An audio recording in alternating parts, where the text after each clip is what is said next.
அவசரத்துக்கு செய்யக்கூடிய ஒரு தம் பிரியாணி. அதாவது பச்சை பட்டாணியில எப்படி பிரியாணி பண்ணுறதுன்னு பார்க்கலாம். நல்ல உதிரி உதிரியா இருக்கும். டேஸ்ட் ரொம்ப ரிச்சா இருக்கும். இப்போ வாங்க எப்படி பண்ணுறதுன்னு பார்க்கலாம். 1 கப் அளவுக்கு அரிசியை ஒரு 10 நிமிஷம் வரைக்கும் ஊற போட்டு எடுத்துக்கோங்க. அடிகனமான ஒரு பாத்திரம் எடுத்துக்கலாம். அதில் எண்ணெய், நெய், பட்டை, கிராம்பு, சோம்பு, ஏலக்காய் எல்லாத்தையும் சேர்த்துக்கோங்க. கூடவே பச்சை மிளகாய், வெங்காயம், தக்காளி, இஞ்சி பூண்டு விழுது, தயிர் 1 கப் அளவுக்கு எல்லாத்தையும் சேர்த்துட்டு நல்லா வதக்கி விட்டுக்கலாம்.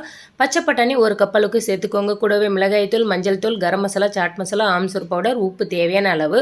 1 கப்பு அரிசிக்கு 1.5 கப் அளவு தண்ணி சேர்த்துக்கோங்க. கரெக்டான ரேஷியோவில் சொல்லியிருக்கேன். உப்பு எல்லாமே சரியாக இருக்கான்னு இந்த ஸ்டேஜில் செக் பண்ணி பார்த்துக்கோங்க. தண்ணி எல்லாமே ட்ரை ஆனதும் மேலே ஒரு மூடியை போட்டுட்டு லோ ஃப்ளேமில் ஒரு 15 நிமிஷம் வரைக்கும் நல்லா தம் போட்டு எடுத்துக்கலாம். மேலே அடிக்கனமான ஒரு பாத்திரம் வச்சுக்கோங்க. அப்படி இல்லைன்னா உரல் ஏதாவது வெயிட்டான ஒரு பொருளை வச்சுக்கலாம். நான் வந்து அடிக்கனமான பாத்திரம் எடுத்ததுனால மேலே எதுவுமே வைக்கல. அவ்வளோதாங்க, உதிரி உதிரியான பச்சை பட்டாணி பிரியாணி ரெடி ஆயிடுச்சு. நீங்கள் எந்த வெஜ் பிரியாணி செஞ்சாலும் சரி, இல்லை சிக்கன் பிரியாணி செஞ்சாலும் இதே டைமில் 15 நிமிஷம் செஞ்சு பாருங்கள். சூப்பராக இருக்கும். செஞ்சு பார்த்து சப்ஸ்கிரைப் பண்ணுங்கள்.